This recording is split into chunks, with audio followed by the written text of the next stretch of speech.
ബസ്സിൽ വെച്ച് ലൈംഗിക അതിക്രമം നടത്തിയെന്ന ആരോപണം ഉന്നയിച്ചതിന് പിന്നാലെ കോഴിക്കോട് സ്വദേശി ദീപക് ജീവനൊടുക്കിയ സംഭവത്തിൽ പ്രതി ഷിംജിത മുസ്തഫയുടെ ജാമ്യാപേക്ഷ ഇന്ന് പരിഗണിക്കും. കോഴിക്കോട് പ്രിൻസിപ്പൽ സെഷൻസ് കോടതിയാണ് ജാമ്യാപേക്ഷ പരിഗണിക്കുക.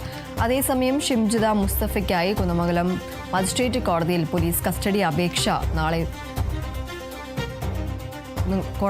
നൽകിയ കസ്റ്റഡി അപേക്ഷ നാളെ പരിഗണിക്കും. പ്രതിയെ ബസ്സിലെത്തിച്ച് തെളിവെടുപ്പ് നടത്തണമെന്നതാണ് ആവശ്യം.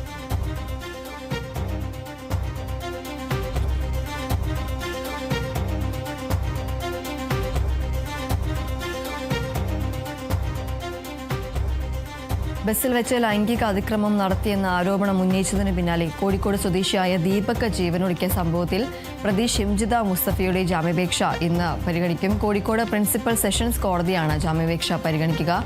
അതേസമയം ഷിംജിത മുസ്തഫയ്ക്കായി കുന്നമംഗലം മജിസ്ട്രേറ്റ് കോടതിയിൽ പോലീസ് നൽകിയ കസ്റ്റഡി അപേക്ഷ നാളെ പരിഗണിക്കും. പ്രതിയെ ബസ്സിലെത്തിച്ച് തെളിവെടുപ്പ് നടത്തണമെന്നതാണ് പോലീസിന്റെ ആവശ്യം.